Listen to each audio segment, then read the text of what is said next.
Laurent Burton, bonjour. Bonjour. Bienvenue sur Livre Noir. Alors, on est heureux de vous recevoir dans cette émission. Et pour commencer, comme le veut la tradition de cette émission, eh bien, je vais commencer par une citation. J'ai choisi pour vous Patrick Suskind, l'écrivain allemand qui est en particulier l'auteur du Parfum, que je recommande à ceux qui ne l'ont pas encore lu. Pour se servir de sa raison, on a besoin de sécurité et de quiétude. Qu'est-ce que vous évoque cette citation ? J'aurais pu l'utiliser dans le livre La France Big Brother, je pense, comme citation de chapitre, parce que je trouve que c'est très adapté à l'époque. La quiétude et la sécurité, on en a été complètement dépossédés par le bruit permanent, l'information, les écrans, toutes les courses sociales, morales, à la consommation qui nous obère complètement notre esprit du réel. Et alors la sécurité, évidemment, justement, on a comme il y a une sorte de course de chacun pour rester à la même place, il y a une tension permanente. On pourrait parler aussi de la sécurité au niveau, ce qu'on appelle la sécurité auquel nous sommes censés avoir droit, auquel l'État est censé veiller, la sécurité de chaque citoyen qui est aujourd'hui profondément remise en cause par les carences, la faillite même de l'État, la faillite judiciaire, la faillite policière. Donc on est dans cet état d'angoisse permanente. On n'a donc pas vraiment la possibilité de s'arrêter pour réfléchir à notre situation. On continue à courir, mais on ne veut pas voir où on va et où va ce pays. Et on a cette situation de peur un peu permanente qui ne nous permet pas de réfléchir sereinement et même de considérer, faute de considérer l'avenir, de considérer notre présent, en fait. De regarder sereinement cette situation.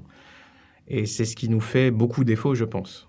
Le fait de s'arrêter pour lire un livre est devenu déjà un petit peu un exploit. C'est très difficile de trouver le temps et la disponibilité d'esprit pour le faire. Moi, je persiste quand même à utiliser ce format parce que je pense que c'est vraiment un des seuls moyens d'avoir une conversation réelle. C'est à travers l'écriture et la lecture d'un livre qu'on peut vraiment avoir toutes les répercussions possibles dans le conscient et l'inconscient sur notre situation du moment. Donc c'est vraiment une très belle citation. Je pense que Orwell l'aurait beaucoup apprécié. Alors Laurent Burton, vous êtes écrivain, vous avez écrit de nombreux livres à ce jour, ce qui va nous permettre d'aborder de nombreuses thématiques. Donc effectivement la question de la sécurité, peut-être de l'éventuelle guerre civile. Je pense à Guérilla que vous aviez écrit il y a déjà quelques années. C'était en quelle année Guérilla déjà ? C'était Guérilla 2016. 2016. Ouais. La question, bien sûr, avec la France Big Brother, de la surveillance et de la fabrique du consentement, à la fois par les médias et de la manipulation des populations. Donc, beaucoup de sujets abordés. Et puis, j'en profite aussi pour remercier ceux qui nous écoutent. Donc, merci à vous tous. Continuez surtout à commenter, à partager cette vidéo, à vous abonner et puis à recommander à ceux que vous appréciez autour de vous, de vous abonner à notre chaîne aussi. C'est très important parce que ça nous permet de contourner l'algorithme de YouTube qui n'est pas toujours favorable pour notre référencement. Nous allons commencer justement avec un sujet qui me tient à cœur. Je pense vous avez été fait diversier, c'est ce qu'on dit, vous avez commencé, je reste dans le sujet, c'était un fait divers, mais le mot est toujours un peu délicat à employer quand on voit le drame qu'il y a derrière. C'est Théo, donc un jeune homme de 18 ans, qui a été poignardé au cœur en Seine-et-Marne par un Sénégalais de 62 ans pour une facture Bouygues Télécom dans le magasin donc où travaillait ce Théo de 93,70 €. Qu'est-ce que vous évoque ce fait divers ? La répétition tragique et banale de ce que ce pays endure depuis des décennies. Et là encore, on en parle parce que l'affaire, comme ça, en plein jour, devant énormément de témoins, il y a des caméras, de jeunes poignardés, on en parle. Mais en France, il y a 120 agressions à l'arme blanche tous les jours, toutes les 24 heures. c'est assez miraculeux qu'on en parle de cette affaire, mais tous les jours, ça arrive.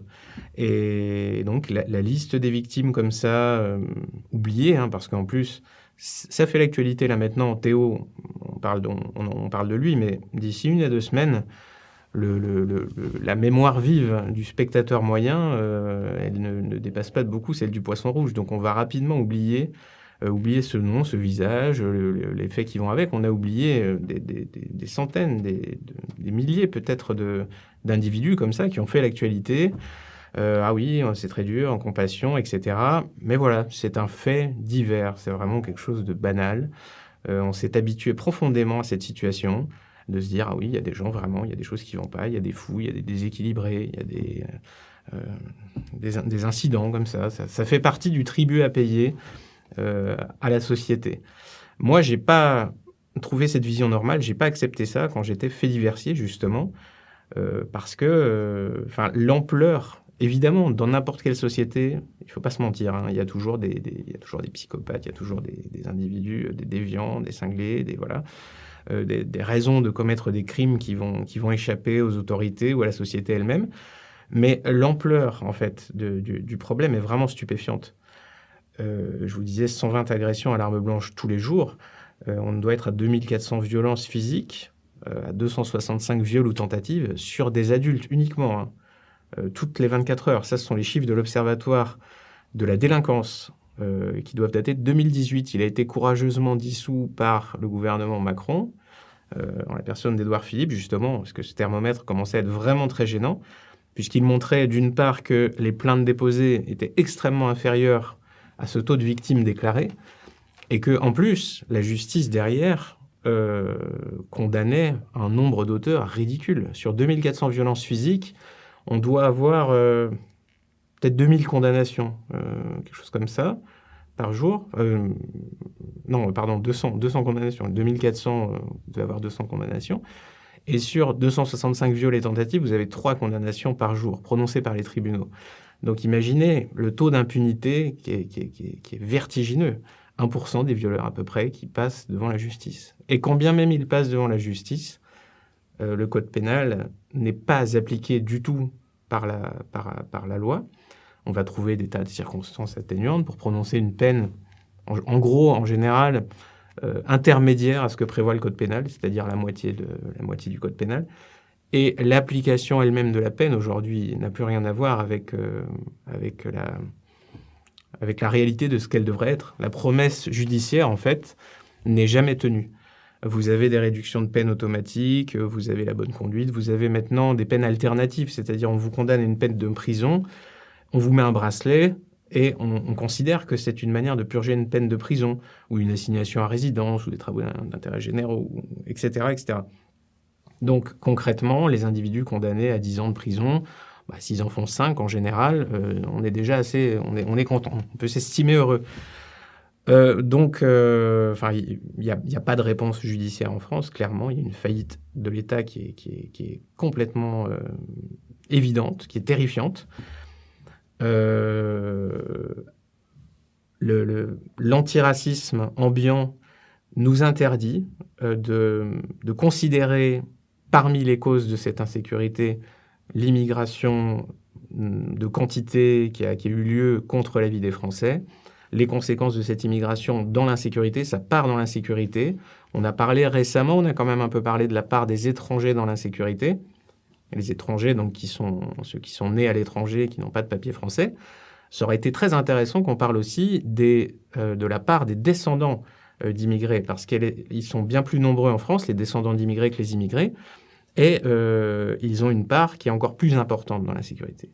Donc si on additionne les deux facteurs, ça fait beaucoup. Ça fait une forte majorité de crimes et délits en France qui sont commis par des individus issus de l'immigration. Et ça, si vous en parlez sur un grand média, il vous arrive ce qui m'est arrivé, c'est-à-dire que votre existence sociale va prendre fin très rapidement. Vous allez sortir du champ médiatique. Votre existence sera réduite à qui veut bien encore de vous, les réseaux sociaux dans un premier temps, YouTube, les chaînes de réinformation alternatives. Et petit à petit, vous serez gentiment isolé, étouffé, comme tous ces faits qu'on tente de faire taire. On ne peut pas se faire le porte-parole des victimes de l'insécurité, on ne peut pas sonner le tocsin sans être soi-même persécuté, désigné comme le pire des coupables, voilà, la chose la plus dangereuse pour ces gens-là qui gouvernent, qui tiennent les médias. C'est clairement pas l'insécurité, c'est clairement pas le type qui va se faire poignarder alors qu'il fait son boulot. C'est celui qui va souligner, qui va passer un coup de stabilo en disant « Regardez les faits, regardez les chiffres, quelle est votre réponse ?» Voilà. Donc c'est ce que j'ai voulu dire, et malheureusement, des années après ce livre, La France Orange Mécanique, je suis bien obligé de constater qu'on en est toujours au même point, sinon une situation encore plus grave, et que voilà, c'est pas du tout dans les priorités de l'État. On a nommé Dupond-Moretti, certains pensaient que peut-être ça ferait changer les choses, mais c'était une sorte de... C'était un peu le variant Delta de Belloubet et Taubira, hein, Dupond-Moretti, c'était encore pire. Et on a l'impression que ce sera toujours comme ça, qu'il n'y a aucune raison que ça change, qu'il n'y a aucune prise de conscience. Bon, très bien. Et je me souviens effectivement avoir lu La France Orange Mécanique, c'était sorti en 2013 si je ne me trompe pas. En le relisant, ce qu'il y a de tragique, c'est qu'effectivement on voit que la situation ne s'est pas du tout améliorée, au contraire peut-être plutôt dégradée, et les arguments des adversaires restent les mêmes. Alors, il y a une question que j'aimerais poser justement par rapport à ce rapport immigration-insécurité.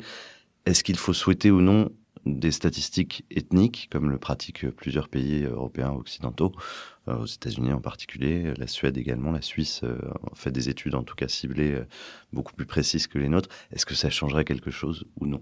Moi, je pense que oui. Je pense qu'il faut absolument être extrêmement transparent sur le crime. Qui sont les auteurs, quelles sont leurs motivations, quelles sont leurs origines, quels sont leur niveau social, etc. Plus on aura d'informations, plus on pourra comprendre et se donner une chance de traiter le problème. Parce que là, on est vraiment dans un aveuglement volontaire qui est terrifiant. Et quand je disais que l'antiracisme avait permis cette situation, c'est parce qu'il est vraiment complice du crime. Il vous empêche de dire, regardez, l'auteur, ben non, il est derrière, il est flouté, il est derrière un voile perpétuel. Et on va parler de la victime, du drame, la tragédie, etc. On va en faire des tonnes, on va sortir les violons, on va se rendre au chevet, etc. Très bien. Mais le criminel lui-même, c'est l'angle mort. Interdiction totale de l'appréhender, d'essayer de comprendre ses raisons, qui sont pas du tout, comme a pu dire la sociologie française pendant des années, la pauvreté, etc., l'exclusion. Tout ça, c'est vraiment des kits, la fameuse culture de l'excuse, des manières de justifier en fait des comportements qui sont pas justifiables.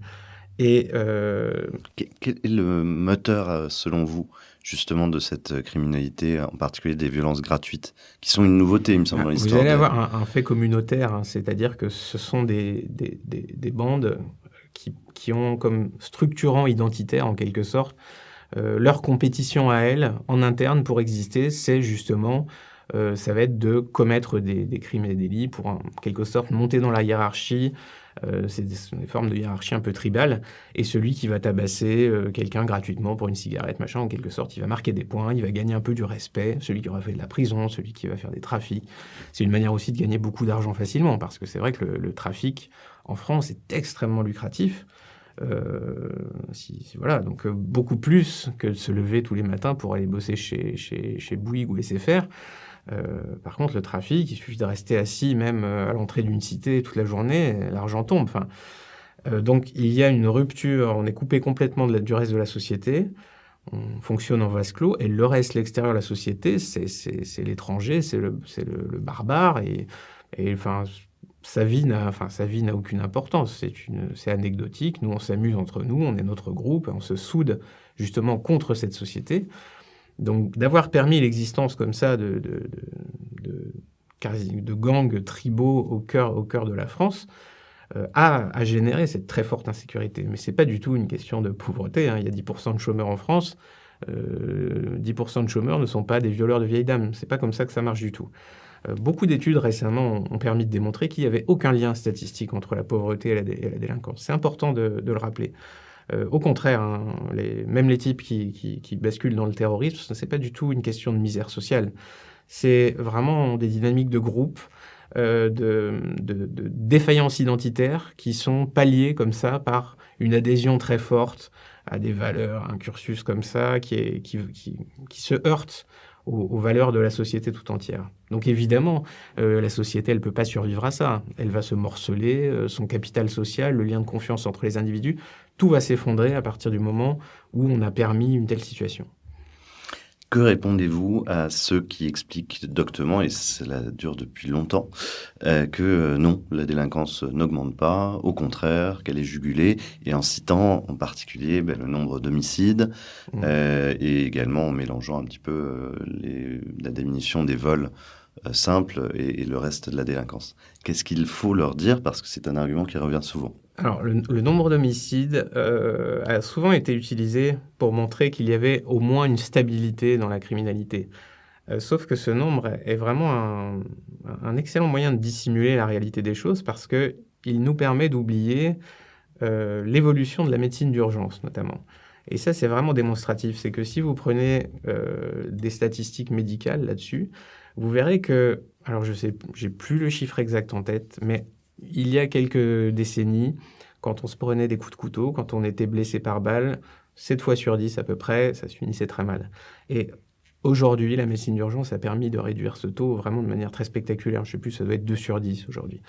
Les traumatismes crâniens, c'est exactement pareil. Les traumas crâniens, avant, c'était très mauvais. Maintenant, grâce à la médecine d'urgence, on récupère énormément de blessés graves. On entend souvent parler des faits divers abominables, des types qui sont dans le coma pendant des mois et qui reviennent à la vie grâce à la médecine. Par contre, quand on s'aperçoit, quand on compile, quand on ajoute à ces homicides les tentatives d'homicide, là, l'augmentation, elle est vertigineuse, elle est indéniable. Les violences gratuites, les violences aux personnes, les violences sexuelles, tous les voyants sont au rouge. Et de toute façon, souvent, on se base déjà sur des chiffres qui sont déjà très préoccupants. Quand on vous dit en 1980, c'était déjà un peu comme ça, oui, peut-être, parce qu'il y a eu une augmentation depuis les années 60-70. L'explosion, elle date à peu près de ce moment-là. Et donc les chiffres, de toute façon, même si on peut constater des oscillations, même si on va dire, regardez, en 2021, il y a eu 2 homicides de moins qu'en 2020, peut-être, c'est possible. Mais les chiffres généraux sont déjà une tragédie depuis des années, en fait. Donc ça a peu d'intérêt de commenter comme ça ces chiffres, les magouilles évidemment gouvernementales, pour essayer de sauver ce qui peut l'être, de présenter des bilans toujours favorables. En fait, la situation est tragique depuis des années. Donc voilà, on s'écharper sur les petits différentiels est assez hors de propos. Quand Gérald Darmanin emploie le mot ensauvagement, qu'il vous a peut-être pompé, est-ce que vous pensez que c'est une bonne chose, c'est rassurant, qu'il y a une prise de conscience de la part du gouvernement, ou est-ce que c'est une nouvelle manière d'endormir et de manipuler la population? Le ministre de l'Intérieur, en fait, n'a que cette utilité-là, celle d'essayer de passer pour le méchant, pour plaire à... Ça plaît beaucoup, hein, les Français sont friands. Pasqua, Sarkozy, Hortefeux, on pourrait faire toute la liste, hein, même Castaner, Collomb, etc. Enfin, tous ces ministres-là qui jouaient le rôle du type le menton en avant et qui dit « vous allez voir ce que vous allez voir », ça plaît beaucoup. Le discours de fermeté plaît. Malheureusement, il ne reste qu'un discours. Darmanin, au début de son mandat, avait dit qu'il empêcherait les trafiquants de dormir. Ce serait intéressant de mener une étude sur le sommeil des trafiquants aujourd'hui, à mon avis. Ça va, ils ont au moins leurs 8 heures de sommeil, peut-être même beaucoup plus. Et je pense que vraiment, leur situation est plutôt bonne par rapport à celle des policiers, par exemple. Mais vraiment, c'est la parole. Aujourd'hui, de toute façon, tout est basé, la politique, c'est de la communication. On n'est plus formé que pour communiquer. Agir ne sert plus à rien, de toute façon, puisque même si on agit et qu'on communique pas bien, personne ne va se rendre compte de notre action. Donc, on se contente de communiquer sur le pire. Même si on agit très mal, peu importe, communiquons, il en restera toujours quelque chose. Et c'est ce que fait Darmanin. Donc, malheureusement, celui qui a une réelle importance dans l'insécurité en France, c'est son collègue Dupond-Moretti qui est en charge de la justice. Parce que voilà, la police, elle peut faire tout ce qu'elle veut, même si on avait une très bonne police qui arrête 100% des types, des individus recherchés, des auteurs.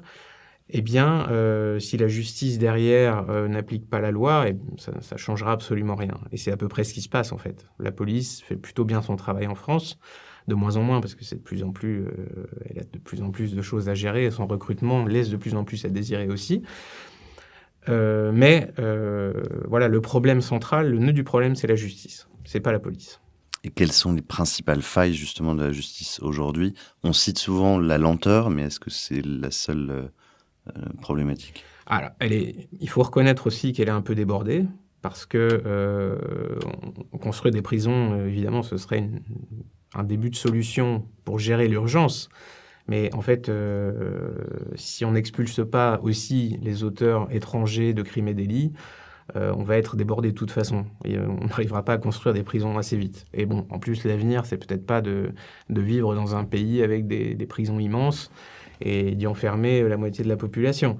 Il faudrait trouver d'autres solutions. La justice, évidemment, elle a aussi ses limites. Il y a les centres de détention débordent, il y a des individus, enfin les prisons sont saturées. Il y a toujours cet idéal de réinsertion qui prévaut. On a des individus qui sont quand même condamnés 20 fois, 30 fois, 40 fois, 50 fois, à qui on donne une 50e chance, 51e, 52e.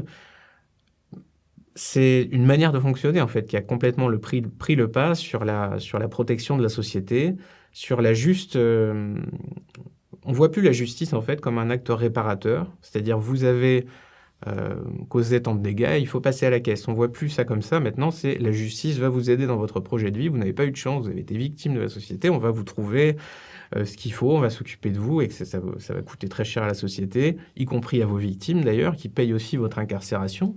Donc, c'est pas un système extrêmement moral, mais il est tellement... Vous savez ce qu'est l'administration française? Pour faire changer quelque chose là-dedans, il faut se lever très tôt. Donc, il faudrait changer l'intégralité du système, en fait. On n'en est pas là du tout, malheureusement. Et comment expliquer le moule idéologique de l'école de la magistrature en particulier, qui est derrière cette transformation idéologique Je pense que depuis les années 60 à peu près, vous avez ces stratégies un peu trotskistes qui consistaient à un petit peu infiltrer tous les milieux qui comptent petit à petit. Et une fois que vous avez parmi les recruteurs, parmi les responsables de ces milieux, des individus très militants comme ça, eux, évidemment, ils vont faire procéder à une sorte de purge au fil des années. Ils vont écarter tous les individus qui ne sont pas compatibles avec leur moule idéologique. Et ils vont faire venir les petits copains. Et au bout de quelques générations, eh bien, vous avez des milieux entiers comme ça qui sont tenus. Je ne dis pas que ces milieux sont composés majoritairement de militants comme ça, mais ces militants sont actifs et ils font peur. Et dans ces milieux, on a peur de perdre sa place, sa carrière, on a peur de l'ostracisme. Nous sommes des animaux domestiques, ça c'est vraiment ma marotte. Et on a très peur d'être désignés, donc exclus. On va perdre notre carrière, nos amis, notre situation, etc. Et dans tous ces milieux qui comptent, dans le journalisme, dans la justice, dans les milieux universitaires, dans les milieux de la haute administration, on a très peur de ça. Donc, on a tendance à se conformer au moule idéologique dominant. Peut-être qu'on n'en pense pas moins. Il y a beaucoup de journalistes, en réalité, qui ne sont pas du tout, dans l'intimité, ils ne sont pas du tout ce qu'ils écrivent, ce qu'ils paraissent, mais ils s'adaptent. Ils font comme tout le monde. Ils ont des amis, ils ont une famille, ils ont une situation, et ils ont peur de perdre, donc ils s'adaptent à la situation. Et ils attendent des jours meilleurs, ils attendent un changement. C'est ce que je dis toujours, c'est l'effet bande sardine, en fait. Vous avez... les sardines vont tourner toutes en même temps, mais les premiers poissons courageux prennent le risque de se faire bouffer. Donc, il y a une attente générale. Comment expliquer la passivité des Français tout de même? Est-ce que vous pensez que c'est le feu qui couve et que l'explosion risque de se produire? Ou est-ce que vraiment la population a été anesthésiée? Je reviens par exemple sur le drame de Théo, donc poignardé à mort il y a quelques jours. Et je le compare à l'autre Théo. Le président de la République était venu le voir sur son lit d'hôpital pour en fait une affaire qui n'en était pas une. Comment les Français continuent-ils à accepter ce deux poids deux mesures? Est-ce que vous pensez que ça pourrait un jour déclencher tout de même une grande révolte? Alors, peut-être qu'un événement déclencheur sera un catalyseur, mais moi, j'y crois pas personnellement parce que on parle beaucoup des libertés individuelles en ce moment. Les libertés individuelles sont menacées et tout, mais ça fait très longtemps que l'État a à peu près tout pris aux Français, qu'il leur a pris leur sécurité, il leur a pris leur politique d'immigration, il leur a pris une extorsion fiscale qui est absolument monstrueuse. Leur liberté de circuler, de penser, de tout ce qu'on veut. Ils contrôlent la culture, ils contrôlent les médias, ils contrôlent l'université, ils contrôlent absolument tout dans ce pays. Et on en est encore à se dire c'est scandaleux, ils me disent de mettre un masque. Oui, mais ça, c'est pas de la révolte. On essaie comme ça justement d'exister aussi, de se créer une petite identité de rebelle, mais ça vaut rien. Ça vaut rien. Concrètement, l'État continue encore et toujours à faire ce qu'il veut. Et j'ai pas du tout l'impression, moi je vois vraiment une passivité, une résignation, un état de domestication, parce que même le fait d'attendre, de s'en remettre à un messie, à je sais pas, quelqu'un qui va être élu, un général Boulanger, pour moi tout ça c'est la même chose.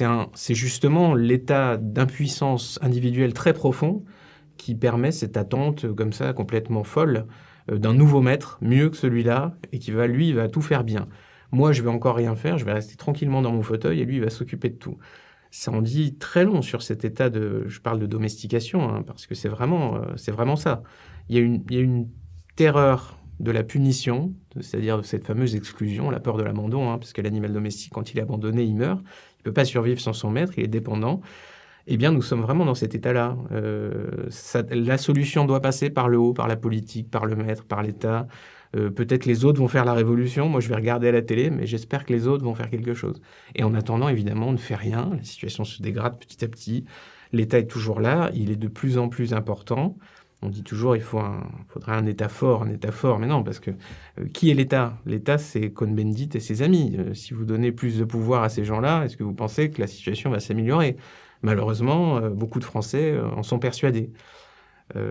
Moi, j'ai appris à voir cet État, cette machine, Big Brother, ces médias et tout ça, comme un ennemi assez total, en fait, des libertés individuelles et de l'individu lui-même. Donc c'est pour ça que dans mon livre Éloge de la force, je mets vraiment l'accent sur l'individu. N'attendez pas du président de la République qu'il change votre vie. C'est vous êtes placé pour le faire. Le président de la République ne va pas changer votre vie. Mais je suis stupéfait de voir à chaque élection ou à chaque bain de foule ou à chaque déplacement des gens qui se mettent à genoux, qui le supplient. Qu'est-ce que vous pouvez faire pour les marchands de fleurs, etc. C'est terrifiant, je trouve, cet état d'attente domestique. Et le Français est persuadé, ça me fait penser, l'indépendance me fait toujours penser, j'ai vu une publicité récemment pour ces petits fauteuils monte-escalier, où on met une personne âgée dans le fauteuil et qui monte son escalier au ralenti, qui fait coucou comme Elisabeth II, est très content d'être là, sa décrépitude avancée. Et le slogan, c'était l'indépendance retrouvée. Mais non, quand on a besoin d'une machine à 6 000 € pour monter son escalier, on n'est pas indépendant. Et le jour où, d'ailleurs, il y aura une panne de courant au milieu de l'escalier, vous serez dans le noir et coincé là, vous comprendrez, en fait. Et c'est ce que je veux dire, c'est que plus on délègue à l'État nos capacités à vivre, à assurer notre sécurité, à notre pouvoir de dire non. On n'a plus de pouvoir de dire non, on n'a plus de souveraineté sur notre immigration, sur le destin de notre pays. Plus on va déléguer à cette machine de pouvoir, plus quand cette machine va s'effondrer, va faire faillite, ce qui semble inéluctable, plus on va le payer cher, parce qu'on ne sera pas du tout préparé à des conditions de survie, en quelque sorte. Livre Noir, c'est votre média. Une formule élégante, qui en 3 mois, grâce à votre soutien, a diffusé près d'une 30aine de portraits intimes et originaux. Et cela sans autre moyen que notre passion. Nous avons décidé de franchir une nouvelle étape en lançant une web TV. Pourquoi ? Pour être la grande peur des bien-pensants. Pour continuer notre travail en cas de censure YouTube et pour vous offrir d'autres formats inédits, documentaires, débats, reportages. Alors si vous appréciez Livre Noir, abonnez-vous. N'hésitez pas à vous rendre sur notre site et à nous envoyer vos dons. Et merci à tous ceux qui nous soutiennent déjà.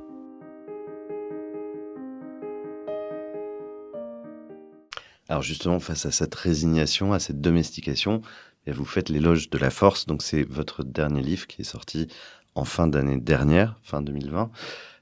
Justement, quels sont les outils pour retrouver l'autonomie, l'indépendance et la puissance finalement face au rouleau compresseur de l'État? Alors c'est un long travail sur soi, un travail d'observation aussi, justement, de comprendre la situation, vraiment d'analyser les choses.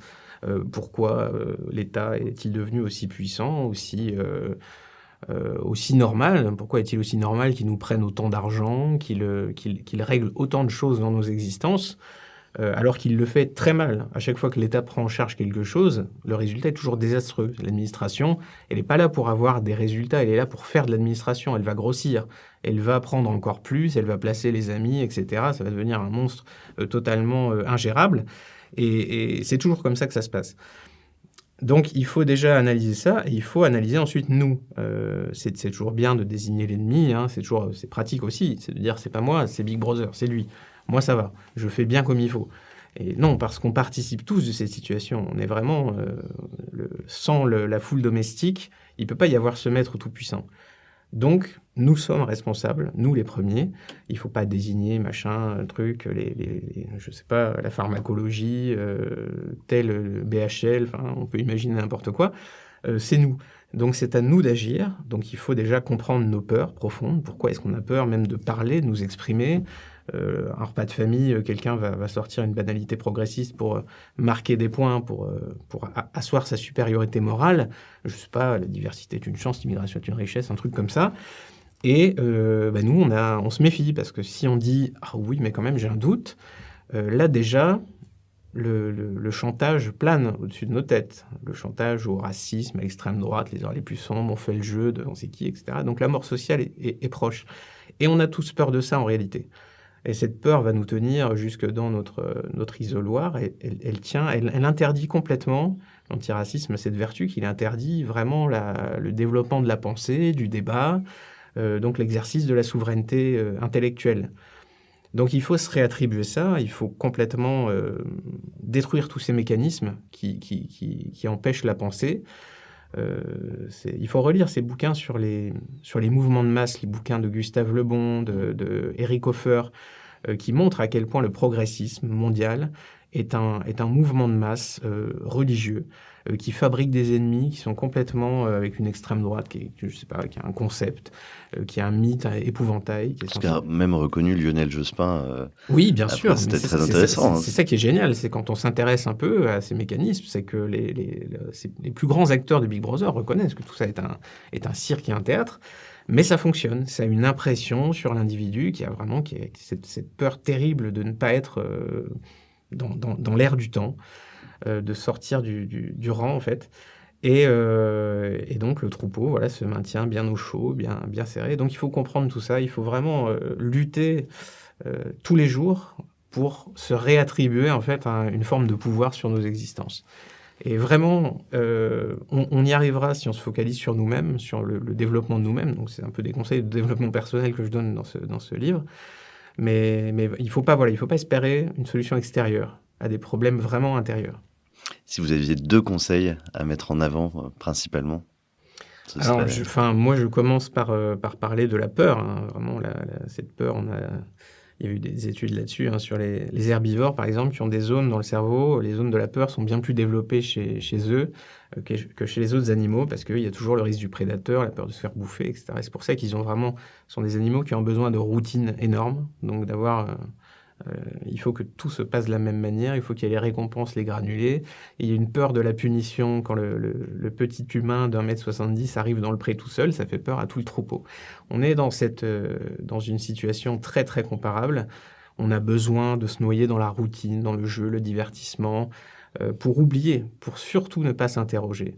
Comme ces petites bêtes qui courent dans leur cage, là, dans leur roue, infiniment, parce que ça permet de ne pas avancer, de se focaliser. On a l'impression que comme on avance, le temps, quelque part, s'arrête, et l'angoisse aussi, elle diminue en tout cas. Donc en fait, on diminue un petit peu la dose de menace pour rester, pour survivre. C'est tragique.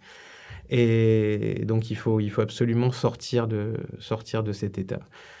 Un autre conseil, ce serait de prendre de la distance par rapport à la politique, ce qui est un peu, je pense, une maladie très française aussi. Français, oui. Vraiment, de s'en remettre totalement comme ça à ce débat, ce cirque médiatique orchestré par Big Brother, qui est une opération de divertissement fabuleuse et qui ne peut pas mener à quelque chose de bien, parce qu'on va avoir affaire à des démagogues tendance un peu psychopathes qui vont mentir énormément.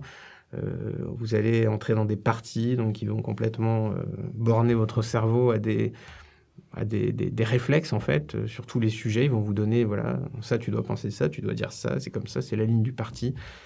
Et c'est pas du tout ce qui permettra de s'en sortir, parce que même si, mettons, allez, vous avez un parti idéal, vous avez que des gens qui ne sont pas corrompus, qui sont là, qui sont bienveillants, qui sont là pour sauver le pays, eh bien si cette équipe-là elle est élue, si elle fait tout ce qu'il faut pour sauver le pays, peut-être que 5 ans plus tard, elle sera balayée par une équipe de démagogues qui vont faire exactement l'inverse.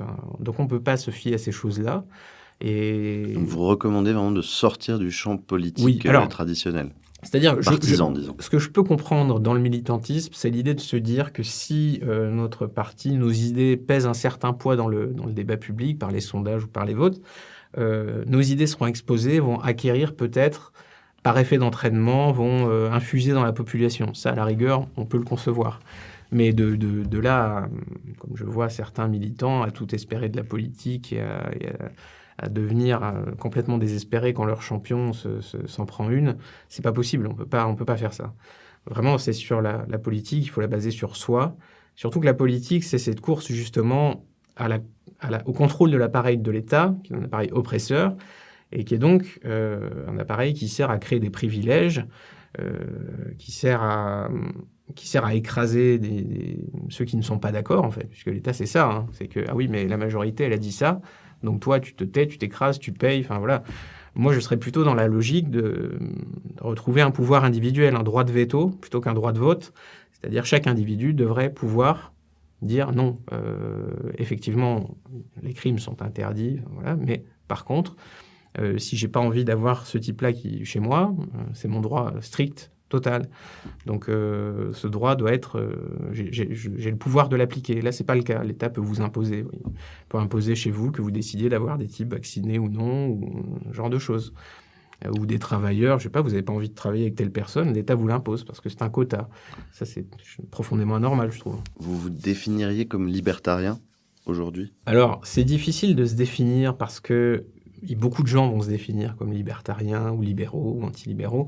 Et ces termes, je l'ai remarqué, en particulier en France, sont souvent mal compris, interprétés de travers. Certains vont croire que libertarien, c'est libertaire. Beaucoup se définissent comme anti-libéraux parce qu'ils n'aiment pas, enfin, je sais pas, ils ont dans leur idée l'argent, les banques, les Américains, c'est mal et tout ça, c'est libéral. Et ils pensent que, par exemple, Macron est libéral, alors que c'est peut-être un des présidents les plus étatistes qu'on ait jamais eu. Donc c'est très difficile, en fait, de se définir par rapport à ça. Je préfère pas me mettre d'étiquette, plutôt me qualifier de dystopique, on va dire, d'auteur dystopique. J'aime bien ça, de montrer à quel point, en fait, tous les idéaux s'effondrent face aux réalités. Et vraiment prôner une approche assez pragmatique de la vie. Évidemment, il faut des croyances, il faut des mythes.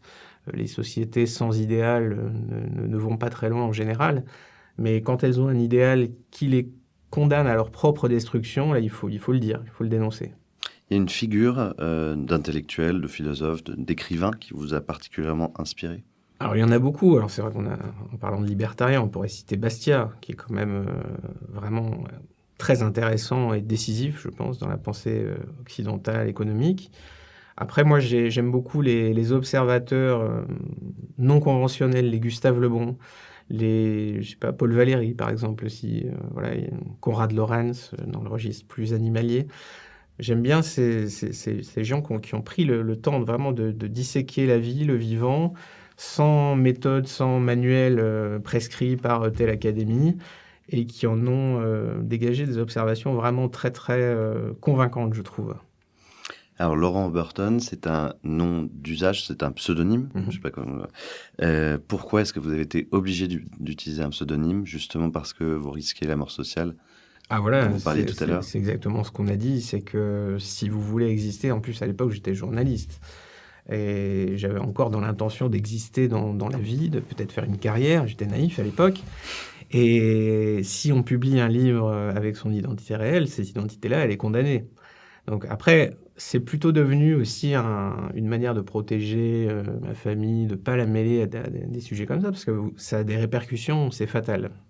Vous avez reçu déjà des menaces de mort ou des menaces diverses ? Disons qu'à l'époque de ma médiatisation, à l'époque de la France Orange Mécanique, il y avait beaucoup de problèmes comme ça. Parce que quand vous passez à la télé, déjà, quoi qu'il arrive, vous allez vous mettre sur le dos des cinglés, je sais pas, des envieux, des gens qui ratent tragiquement leur vie et qui se disent « je vais essayer de gâcher un peu celle des autres, peut-être ça va me permettre d'exister à minima ». Il y en a beaucoup, et ça concerne pas forcément les gens comme moi qui traitent des sujets un peu délicats. Mais vous avez aussi des militants acharnés, enfin voilà, qui vont... Mais moi, je trouve que ça n'a aucune importance à titre personnel, mais ça n'a pas à avoir des conséquences sur mon entourage, en fait. C'est mon choix à moi, je l'assume complètement. C'est mon vrai visage, je vais partout, il n'y a pas de problème, mais les miens n'ont pas à subir ça, en fait. Est-ce qu'il y a un moment où vous avez vraiment senti le vent tourner et les médias, justement, ne plus vous appeler? Est-ce qu'il y a une phrase que vous avez dite qui a déclenché l'omerta? Il me semble que le moment décisif, c'est la France Big Brother. La France Orange Mécanique, à la limite, il parle d'insécurité, ça fait polémique, etc. Ça fait de l'audience, on peut l'inviter. La France Big Brother, par contre, là, je m'attaquais vraiment à Big Brother, aux grands médias, ces grands groupes de presse très puissants, à la manière qu'ils ont de restituer une réalité qui est la leur, qui n'est pas du tout objective, exhaustive, à ce monopole de la liberté d'expression qu'ils ont finalement. Parce qu'évidemment, on peut parler, mais quand vous parlez à des millions de personnes, et quand vous ne pouvez pas le faire, quand vous ne pouvez parler qu'à votre voisin, il y a un déséquilibre énorme. Donc ils ont ce monopole de l'expression, de la voix qui parle aux foules. Et les gens regardent la télévision 4 à 5 heures par jour et écoutent la radio 3 à 4 heures. Enfin, c'est énorme. Donc mes petits bouquins, par rapport à ça, ne sont rien. Mais le fait de le dire, de l'écrire noir sur blanc, de montrer tout ça, de montrer à quel point ce monde était peu reluisant, vraiment, là, je pense m'a coûté... Enfin, c'était voilà, je me suis achevé tout seul. Après, c'est pas très grave parce que il y a quand même une petite rupture dans ce pays. Il y a beaucoup d'individus qui se méfient maintenant des médias, alors peut-être de manière excessive, parce qu'en fait, le média ment tellement qu'on se met à croire à n'importe quoi, en fait. Donc, vous avez, si BHL ment, peut-être que la Terre est plate. Enfin, voilà, ça va. C'est la bascule inverse. Il ne faut pas basculer systématiquement dans le contraire de ce qui est dit à la télévision, parce qu'un mensonge qui est le contraire d'un mensonge n'est pas une vérité forcément. Donc, j'essaie aussi de garder la raison. Donc cette évolution en fait des choses est intéressante parce que les individus maintenant vérifient un peu plus par eux-mêmes, se tournent sur Internet. Internet a été repris en main sévèrement, mais en fait ça représente maintenant un marché, cette population qui doute. Et elle commence à percer sur des médias qui étaient réputés mainstream. Et aujourd'hui, on a vu des Sud Radio, on a vu des CNews, on a vu des LCI, parfois, par moments, ça arrive, ou même plus rarement des BFM, inviter des gens qui n'étaient pas jusque-là autorisés dans ce spectre médiatique. Et il y a une part de marché, il y a des publicitaires qui sont derrière, et peut-être qu'une fois que on assiste aux premières sardines qui sont en train de faire leur virage, et les autres vont se révéler en se disant oui, mais voilà, ils font une audience énorme, donc on doit s'adapter. C'est la réalité du paysage français. On est presque obligé de donner au moins des gages, des soupapes, sinon la rupture va être trop grande. Donc on en est là, on en est dans cette lutte. Il y a le côté doctrinaire, non, jamais, surtout pas. Et il y a le côté, oui, mais un peu quand même, parce que sinon, ça va vraiment se voir et le déséquilibre est trop grand, en fait. Donc, on est à cette croisée des chemins. Et je ne sais pas, c'est difficile de prédire comment ça peut évoluer maintenant. Il semblerait que Vincent Bolloré parvienne à récupérer Europe 1. Est-ce que vous pensez que c'est une bonne chose, justement, ou est-ce que finalement, c'est remplacé un maître par un autre et que ce sera un éternel... C'est une question très, très délicate parce qu'évidemment, s'il s'agit de faire un contre-programme idéologique, on n'en sortira pas. Mais le média, techniquement, intermédiaire, étymologiquement, il est censé faire le lien entre ce qui se passe et l'individu, montrer les faits. Là, on n'y est pas du tout. Si certains médias commencent au moins à faire contrepoids, ce sera toujours ça de prix. Parce que là, pour l'instant, c'est ça qui est fou avec Big Brother, c'est que c'est pas 50-50, c'est 95 2,5 et les autres ne se prononcent pas. Le déséquilibre est vraiment énorme. Moi, je le dis, je le redis dans mes livres, par rapport à mes lecteurs, à ce que j'entends, à ce que je vois, à l'état d'esprit de beaucoup de Français, mon message est très modéré. J'essaie justement de faire une sorte de trait d'union entre ces médias qui sont ultra hermétiques, idéologisés, et la colère populaire, qui est pour le coup, qui peut prendre des formes réellement extrêmes. Alors, d'où parlez-vous, Laurent Overton, selon le principe marxiste? J'essaie justement de ne parler que de moi-même, ne pas... personne ne m'a lancé, fabriqué, je ne suis pas l'agent d'une quelconque puissance, j'appartiens à aucun cercle, je ne veux pas n'appartenir à aucun parti, n'avoir de relation privilégiée avec personne. C'est vraiment j'essaie de me battre pour avoir un peu plus d'indépendance que le petit vieux sur son fauteuil mécanique et de m'éloigner de toutes ces forces qui, évidemment, vont chercher à agréger autour d'elles les écrivains, les auteurs, machin, c'est le jeu. Mais moi, j'essaie justement de garder cette indépendance. Sinon, évidemment, elle serait plus crédible une seconde. La réflexion de quelqu'un qui se met au service d'un parti, eh bien, on sait qu'il y a renoncé. Donc ça peut pas être. Donc j'essaie de garder beaucoup de distance. En fait, il y a quelque chose d'assez antifasciste dans cette démarche. Évidemment, je pense jusqu'à la fin des temps considéré comme un fasciste par la gauche et par tous ces gens-là qui ont assez peu de culture historique, mais c'est pas très grave. Mais l'idée est vraiment de garder une autonomie, toujours, une autonomie intellectuelle, autant que faire se peut. Évidemment, on ne peut pas échapper complètement à son époque, à l'influence des temps, de ce qu'on a lu, de nos propres inclinations cachées, subconscientes. Mais bon, j'essaie de me tenir à ma ligne. Vous êtes né dans le Jura et vos parents étaient agriculteurs, si j'ai bien compris. Voilà, mon père était agriculteur, absolument. Éleveur, céréalier Éleveur. D'accord. Donc le rythme, justement, les herbivores, ce que vous disiez. J'ai pu observer l'animal domestique au quotidien. Et c'est vrai que les bêtes ont besoin de rituels et que les horaires sont...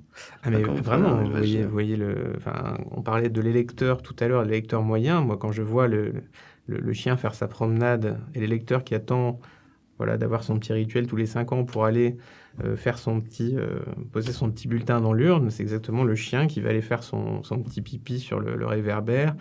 Et c'est son moment d'excitation, il en a besoin, c'est vital. Si ça n'arrive plus, si le maître n'est plus là, tout s'effondre. Certains chiens vont même se laisser mourir sur la tombe du maître.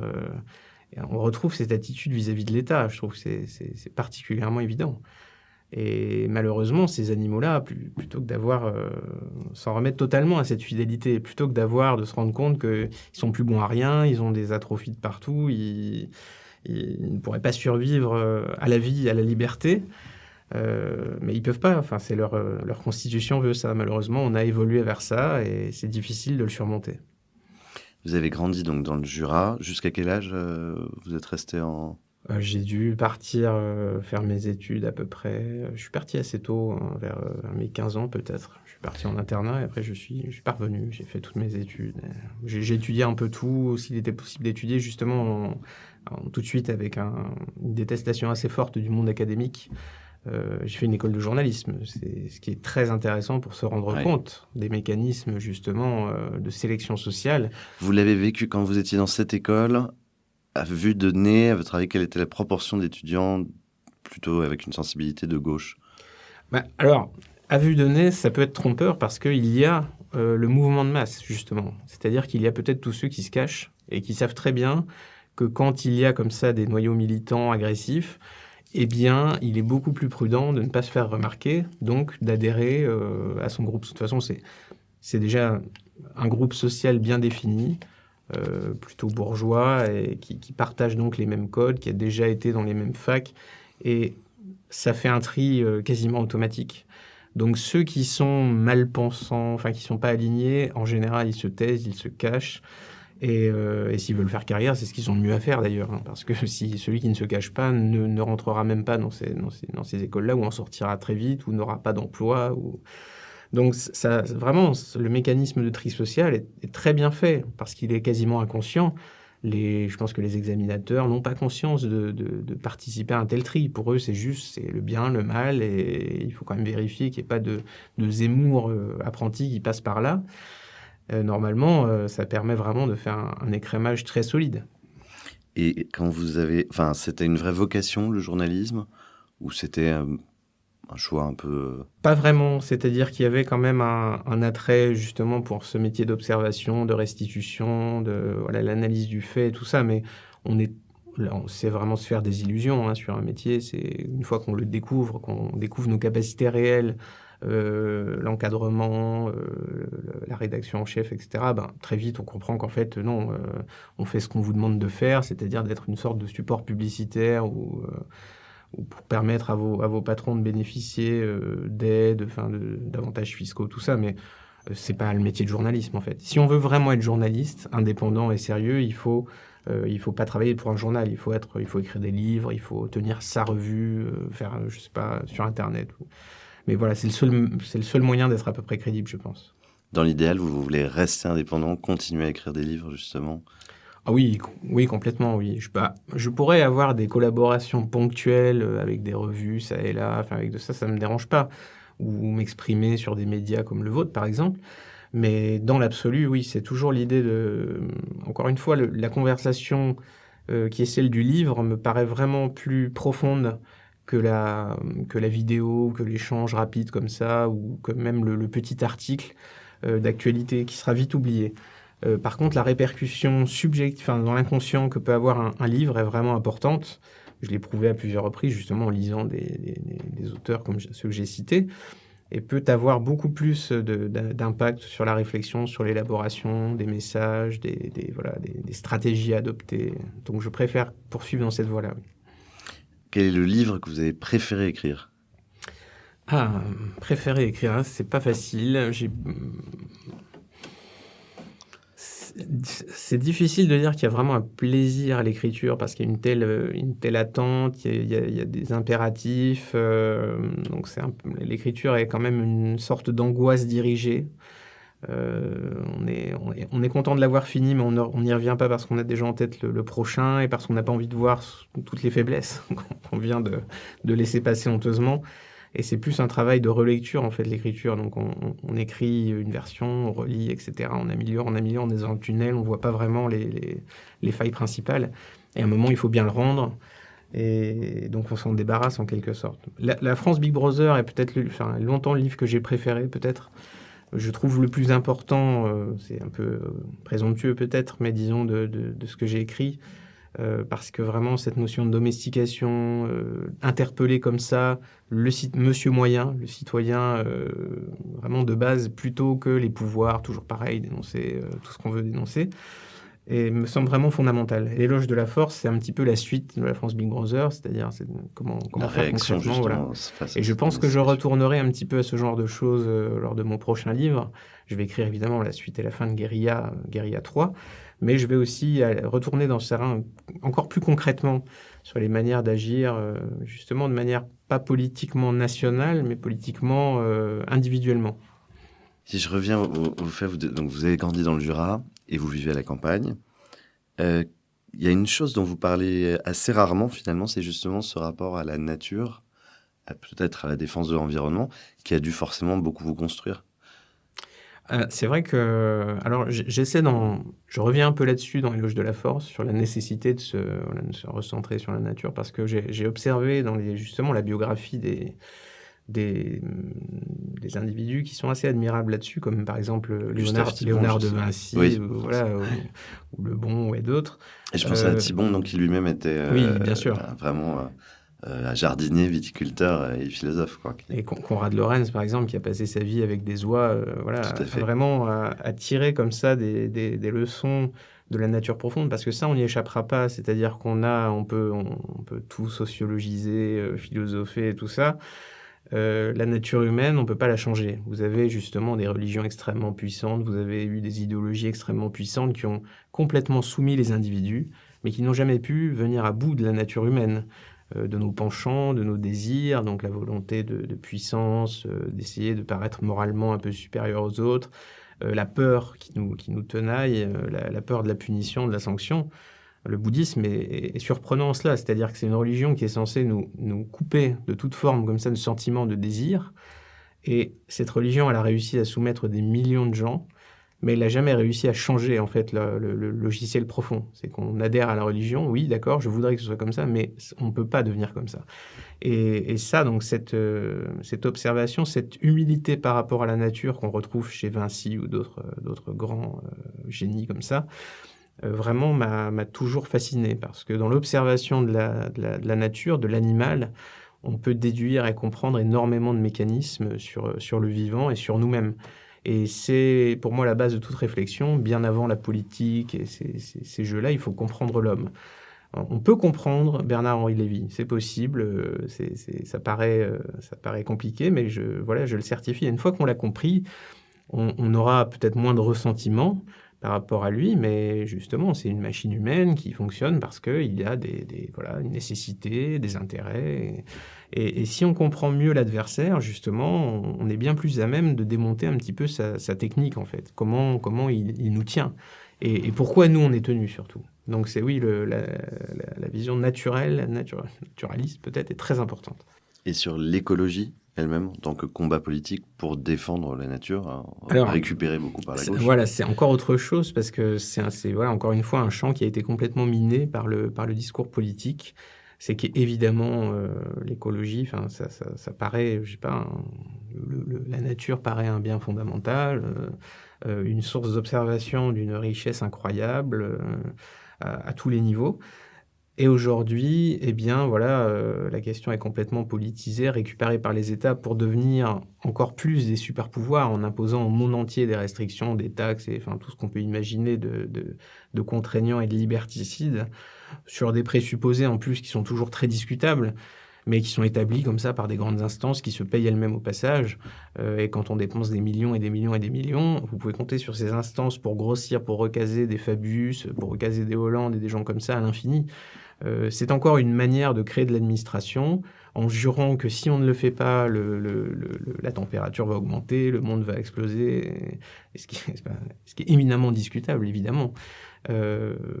Avant, je sais pas, la promesse de contrôler le climat par la politique paraît tellement délirante, mais elle s'est imposée dans les esprits et beaucoup de nos contemporains sont persuadés que si Laurent Fabius ne préside pas le GIEC, la température va augmenter et nous allons tous mourir.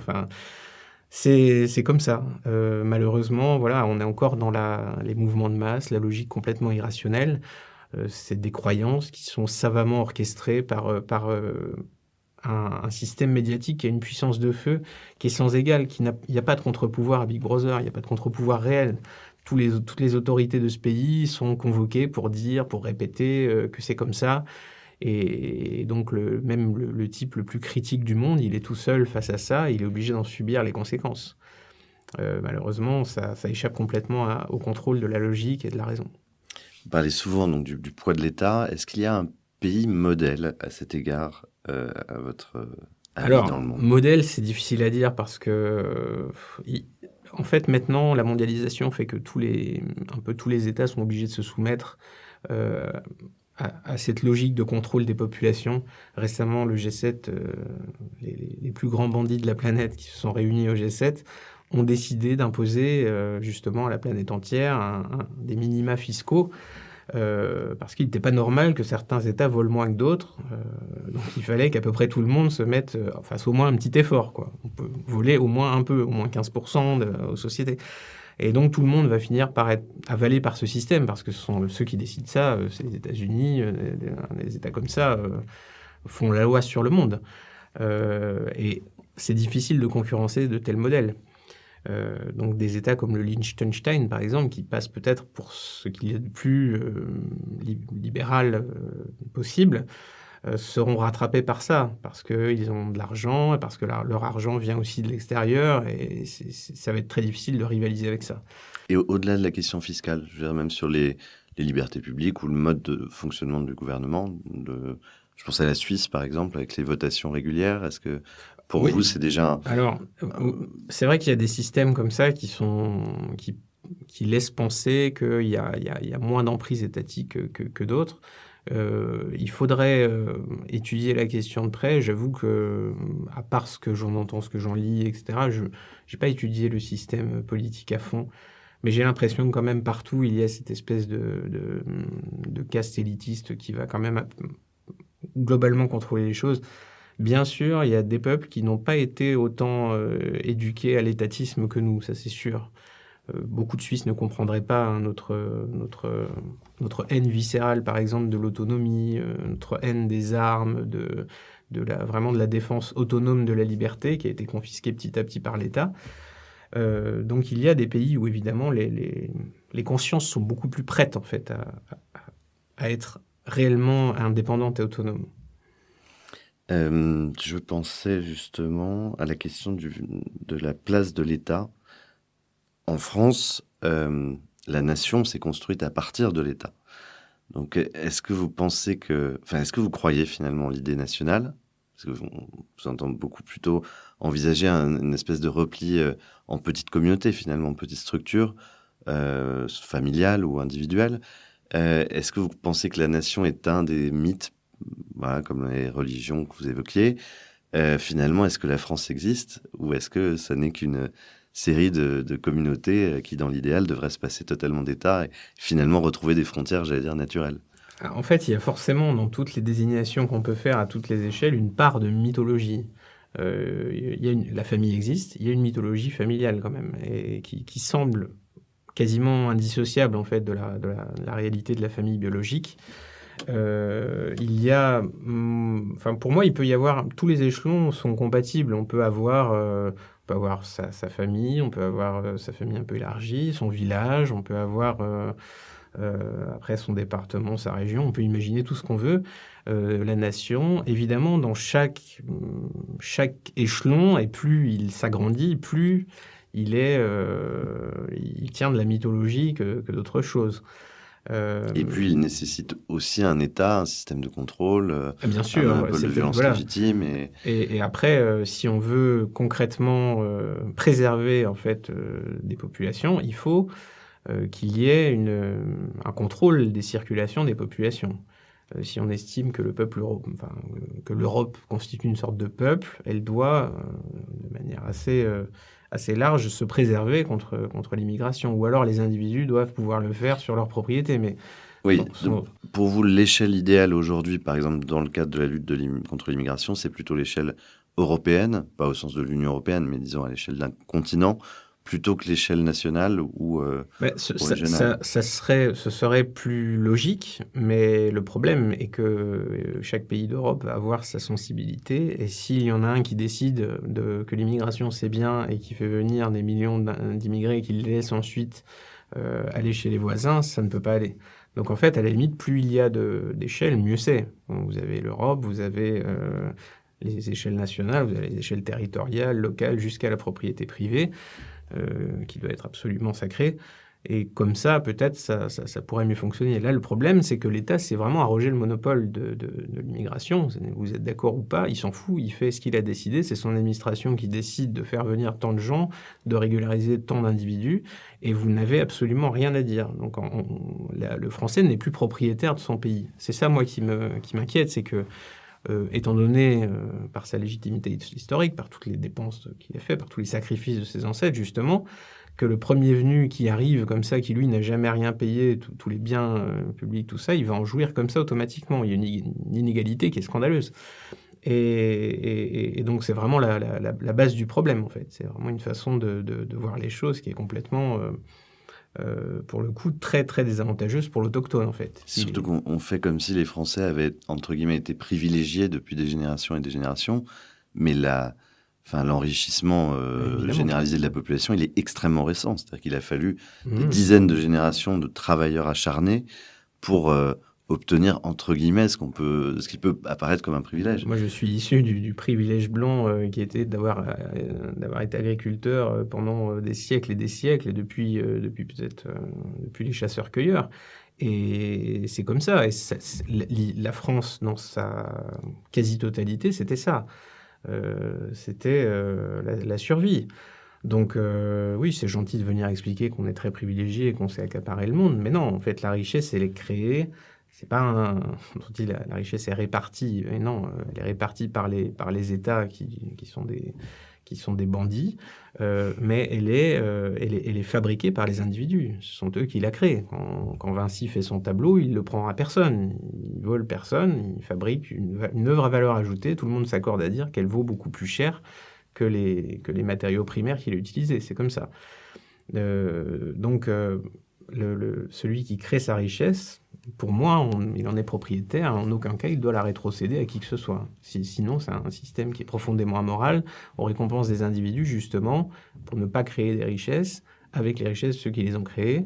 Et on appelle ça le socialisme. On trouve que c'est très bien, mais moi, personnellement, non, je ne trouve pas. Mais alors, vous parlez souvent d'État bandit, justement.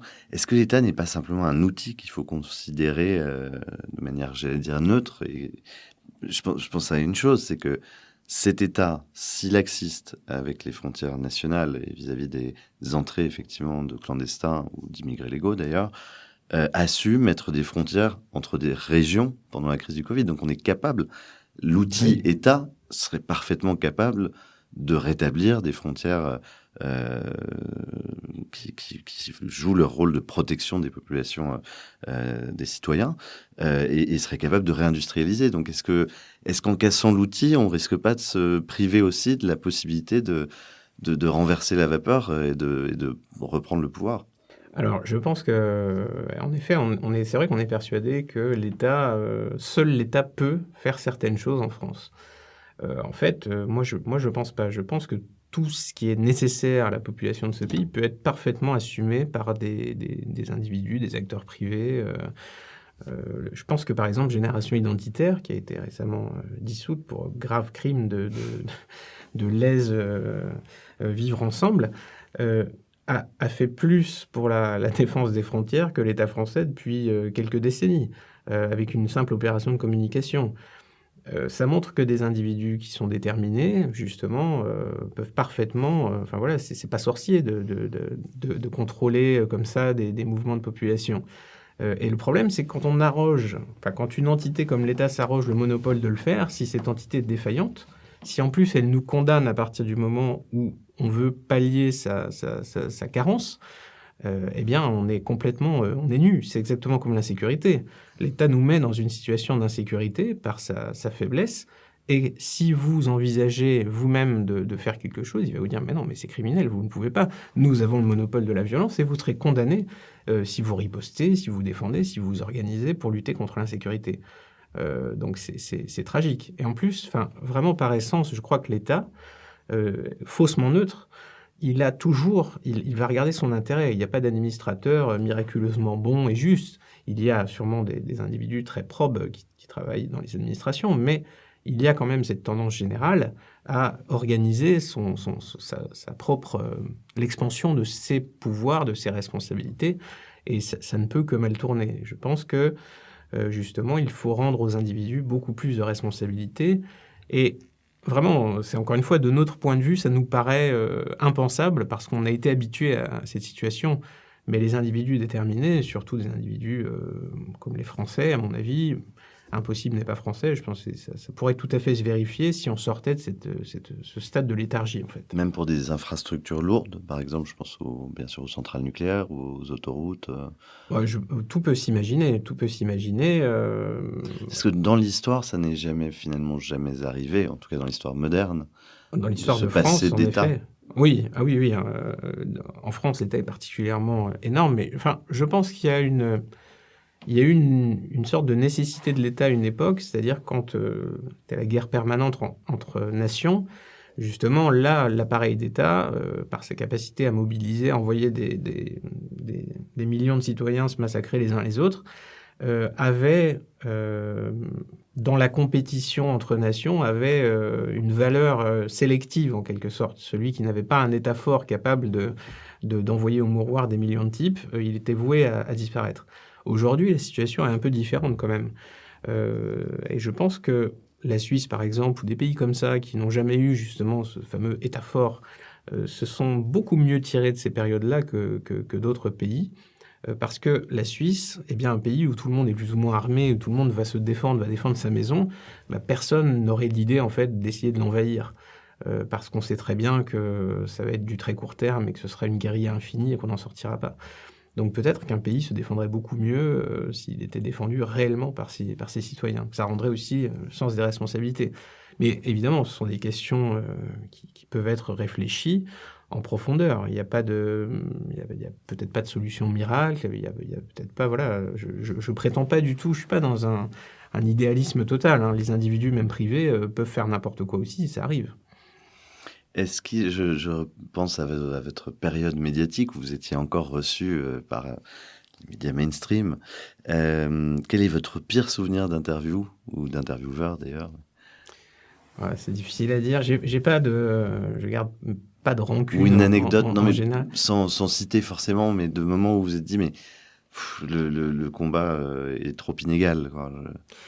C'est-à-dire que en plus, moi, j'avais pas, à l'époque où j'avais fait l'émission de Ruquier, donc c'était On n'est pas On n'est couché, pas couché, ouais. face à Aymeric Caron notamment et Natacha Polony. Moi, j'avais pas du tout déjà d'expérience du média. Donc, c'est-à-dire, je n'imaginais pas les coulisses, le mec qui demande aux gens d'applaudir, tout ce qui se passe derrière, en fait. Et Ça, quand vous n'avez c'est pas... vraiment le cas, on demande aux gens d'applaudir. Ah, bien sûr, bien sûr. Quand vous entendez des applaudissements, le public est docile. Il ne se met pas à applaudir tout seul de sa propre initiative. Il y a quelqu'un qui les incite à le Bien faire. sûr, au bon moment, quand on est dans la bien-pensance et dans la... Ah, bien sûr, voilà. Et là, on se fait plaisir parce que le sous-entendu est très clair. La foule qui regarde l'arène, le spectacle, sent, voilà, les miens, le public dans l'ombre, c'est un petit peu moi, c'est ma conscience, et ils commandent de faire ça. Donc, c'est vraiment intéressant à analyser ça. Parce que la mise en scène, en fait, du débat, l'accusation directe, vous êtes raciste. Que voulez-vous dire à ça comme ça? Vous n'avez déjà pas le loisir d'élaborer une grande réponse, si ce n'est que c'est un chantage qui est exercé, et que ce chantage est censé vous empêcher de présenter la moindre idée et immédiatement de vous mettre dans un camp, l'étiquette épouvantail, c'est terminé pour vous. C'est ça, le problème, c'est qu'on ne peut pas, justement, dans cette arène, c'est très difficile de faire passer des messages comme ça. Des messages qui ont du recul. Moi, j'ai l'esprit de l'escalier, ce que disait, je ne sais plus quel philosophe disait ça, je crois que c'était Diderot. C'est-à-dire que les meilleures réparties, elles viennent quand vous quittez Toujours le plateau. trop tard, Quand, ouais. dans la voiture, en rentrant chez vous, vous vous dites, ah, si j'avais dit ça, j'étais le roi du pétrole. Mais sur le moment, votre esprit, en plus un esprit d'écrivain, il ne fonctionne pas du tout comme ça. Beaucoup plus lent, beaucoup plus reculé. Et même des fois, tellement l'absurdité, en fait, du discours, face à une grande absurdité, j'ai tendance à garder le silence et à sourire et à méditer intérieurement, en fait, le fait que mon adversaire est en train de se suicider. Mais c'est pas exactement comme ça, en fait, à la télévision. On est habitué, encore une fois, à voir du spectacle, à voir des types qui jouent, en fait. Mais en fait, personne ne parle comme ça dans la vie. Dans les écrans, les types font des grands gestes, ont vraiment ce côté avocat, etc. Mais dans la vie, on n'est pas comme ça, en fait. Quand on a une conversation normale, et encore plus à travers le livre, personne ne se comporte comme ça. Donc, on est assez déconcerté, en fait. Après, est-ce qu'on doit s'adapter à cet univers et mentir à son tour, devenir soi-même un acteur, un avocat, un tribun? Je ne sais pas. Moi, j'essaie de rester à peu près ce que je suis et c'est tout. Ils s'adapteront ou de toute façon, ils ne m'invitent plus, donc c'est plus trop un problème. Oui, c'est plus le sujet. Ça me rappelle le film Ridicule. Je ne sais pas si vous Oui, connaissez. absolument. Et ça sent un peu cette même fin de règne, justement, un monde clos qui ne vit que par des bons mots, qui tue tout par l'ironie. Victor Ferry, qu'on a reçu ici, nous disait tout le mal qu'il pensait de l'ironie qui était particulièrement présente sur les plateaux télé, qui empêche, en fait, qui interdit la pensée et le développement de la pensée, puisque tout devient misérable. Il n'y a plus de hiérarchie de valeurs ou de références.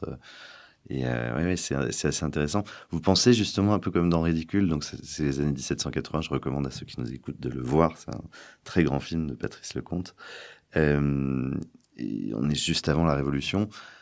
Vous sentez des relents de fin de règne comme ça? Est-ce que vous pensez que ça va finir en guérilla, comme vous l'avez écrit, donc avec finalement une forme de guerre civile, ou est-ce que tout ça sera de plus en plus passif et domestiqué?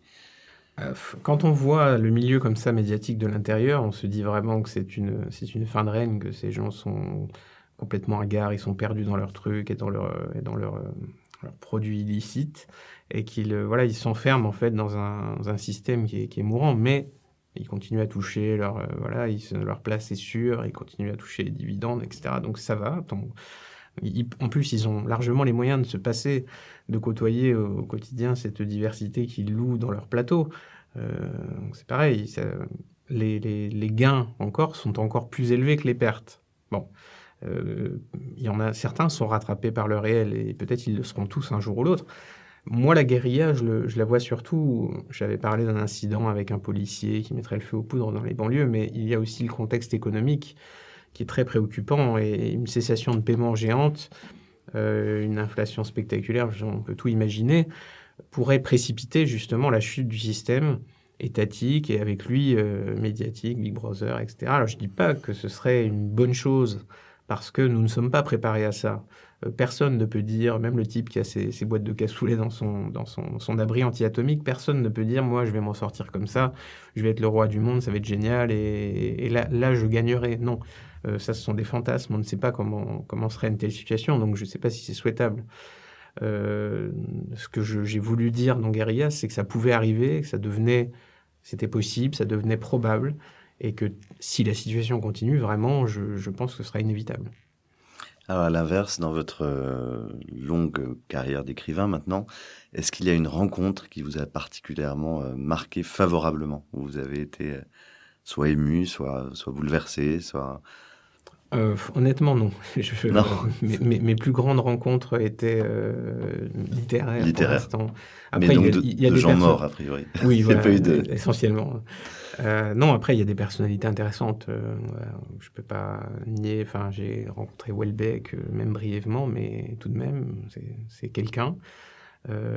J'ai rencontré Xavier Hofer aussi, criminologue. Voilà, enfin, ce sont des individus qui comptent et qui ont une auto-formation intellectuelle qui est très intéressante. Mais après, malheureusement, on est amené à rencontrer surtout des individus, justement, qui vont à la lumière, qui sont habitués à ce jeu télévisuel. Et souvent, évidemment, on est assez... Enfin, si on en attend quelque chose, on va être déçu. Moi, ça va, je me suis blindé à l'avance. Mais... Par leur narcissisme, oui, l'habitude voilà, et par ce moyen de se placer un petit peu en boutiquier en disant, moi, j'ai ma petite émission, machin, je pense exactement comme toi. Mais par contre, je t'inviterai pas parce que ce que tu dis, on ne peut pas le faire passer. Et je sais bien que la situation est tragique et tout ça, mais bon, tu comprends, j'ai la famille. Ben oui, mais non, parce que si à un moment donné, on veut justement penser à l'avenir, il faut à un moment donné, il faut monter au front, il faut sortir de l'abri. Et je dis pas que tout le monde peut le faire, mais quand même, là, quasiment personne ne le fait. Et ça, c'est ce qui me préoccupe. Et c'est le message que j'essaie de passer dans mes livres, c'est que beaucoup de mes lecteurs me demandent toujours que faire, quelles sont vos solutions. Vous êtes bien gentil, vous faites un constat, mais qu'est-ce qu'on peut faire? Et le simple fait de poser la question montre que, en réalité, tous ces individus-là, qui sont conscients, qui sont lucides, ne font quasiment rien, ou en tout cas pas assez. Moi-même, je me reproche de ne pas en faire assez. Étant donné la gravité de la situation, est-ce que tu te bats autant qu'il faudrait? Tu peux pas faire plus, tu peux pas faire mieux? Bien sûr que si. Et si chacun intègre ce message déjà, de pas poser la question aux autres, de pas attendre une solution miraculeuse à une situation qui peut pas avoir de solution comme ça miraculeuse.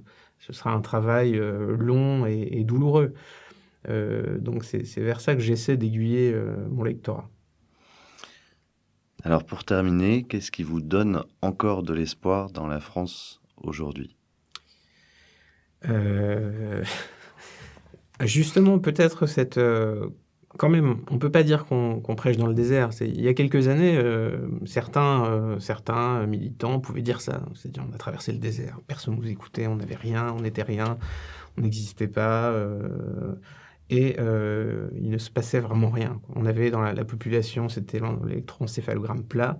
Et depuis Internet, on peut mesurer qu'il y a quand même dans la population un écho pour des comme ça, des penseurs alternatifs. Big Brother n'a plus vraiment le monopole des âmes. Il y a un début de contre-pouvoir. C'est la chose à laquelle on peut se raccrocher, c'est qu'il y a quand même de plus en plus une indisponibilité des esprits à l'information conditionnée en fait des grands médias. Après, ce système est très puissant, il tient quand même les réseaux sociaux, le référencement, les grandes chaînes, voilà, on peut en être banni du jour au lendemain, donc le combat n'est pas du tout gagné. Le combat dans la vraie vie commence tout juste, parce qu'on n'existe quasiment pas sur le terrain. Mais il y a quand même des individus de bonne volonté, il y en a de plus en plus, et il y a un effet d'entraînement, forcément. Quand vous voyez comme ça des penseurs un petit peu sulfureux qui apparaissent, eh bien, d'autres vont les imiter, d'autres vont aller plus loin, vont devenir meilleurs qu'eux et tout ça, donc c'est très bien. Même si on en est sûrement souvent au stade des petites querelles de chapelle, des types qui conservent en petite boutique leur part de marché.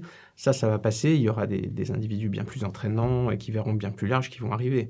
Donc, il y a un phénomène comme ça d'émulation qui me paraît plutôt positif. Donc, c'est à ça peut-être qu'on peut se raccrocher. Alors, finalement, j'ai rajouté une petite question, c'est finalement quel combat choisir? Donc, on a entendu il faut s'engager, il faut combattre, il faut le faire tant que l'on peut. Il y a plusieurs thématiques que vous avez évoquées, justement, le poids de l'État, l'immigration, la question de l'environnement éventuellement. Quels sont les sujets qui vous semblent les plus urgents à traiter? Alors, vraiment, encore une fois, c'est toujours les thématiques individuelles. Hein. On arrête tout, stop, on arrête de courir dans la roue, on réfléchit, qu'est-ce que je fais, où va ma vie, est-ce que mon travail a un sens, est-ce que, voilà, vraiment, des interrogations très primaires, mais il faut commencer par là. Est-ce que je suis en train de me sacrifier pour un patron, machin, tout ça? Enfin, concrètement, quel est le sens de ma vie? Et de se reconnecter avec les réalités, et de voir, de prendre du recul par rapport à la machine, de plus regarder la télévision avec ses hagards et la bave aux lèvres, en espérant se remplir, en fait, hein, pour pas voir autour de nous. On se met la télé dans la tête et je dis dans Big Brother, on rentre chez soi, c'est l'inconscient qui allume l'écran. L'individu ne fait même plus la démarche intellectuelle de dire je vais allumer ce programme machin. Non, il faut qu'il y ait un bruit, quelqu'un pour meubler. Donc ça, c'est plus possible non plus. Il faut se couper de tout ça. Au début, c'est difficile, c'est la période de sevrage, c'est normal. Et après, on réapprend à voir les choses différemment. Et si on parvient justement soit à se développer, à se créer un mode de vie qui est en adéquation avec cette vision-là, on va acquérir automatiquement de la confiance, du pouvoir. On va peut-être exister dans ce monde pour les gens qui comptent, qui sont pas complètement dépendants de la machine. Et on va peut-être en convertir certains. On va devenir soi-même un point de repère en quelque sorte. Et c'est évidemment plus satisfaisant que de suivre un mouvement. Donc c'est là-dessus que j'essaie. Alors les méthodes concrètes, il y en a des milliers. Moi j'écris des bouquins, j'étais pas du tout prédestiné à ça. Je suis pas né avec un don machin. Non, il faut travailler bêtement, il faut bouffer des méthodes et tout ça. Il y a pas de miracle, jamais. C'est le prix de la magie. Il faut le payer. Et quelle que soit la technique de réinformation, de communication, c'est surtout dans ces secteurs-là qu'il faut aller. Hein. On peut faire des dessins, on peut faire des vidéos, on peut faire ce qu'on veut, on peut écrire, on peut parler, on se trouve ce pourquoi on a l'air d'être le meilleur, on alimente et on travaille.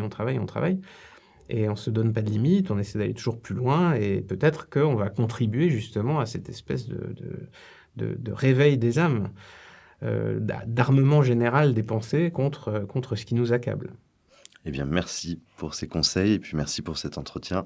Avec grand plaisir. Et puis, on attend, Laurent Oberton, votre prochain livre avec beaucoup d'impatience parce que je pense que parmi ceux qui nous écoutent, eh bien, vous avez beaucoup de lecteurs. Et donc, merci à tous qui nous avez suivis. N'oubliez pas qu'on dépend de vos dons, donc essayez de nous soutenir si vous le pouvez sur la plateforme Tipeee ou bien directement par le biais de PayPal. Et puis voilà, communiquez, pensez à parler de Livre Noir si vous appréciez nos émissions. Et surtout, passez un excellent été, un très bel été, reposez-vous. Merci à tous. Livre Noir, c'est votre média. Une formule élégante qui, en 3 mois, grâce à votre soutien, a diffusé près d'une trentaine de portraits intimes et originaux. Et cela sans autre moyen que notre passion. Nous avons décidé de franchir une nouvelle étape en lançant une web TV. Pourquoi ? Pour être la grande peur des bien-pensants. Pour continuer notre travail en cas de censure YouTube et pour vous offrir d'autres formats inédits, documentaires, débats, reportages. Alors si vous appréciez Livre Noir, abonnez-vous. N'hésitez pas à vous rendre sur notre site et à nous envoyer vos dons. Et merci à tous ceux qui nous soutiennent déjà.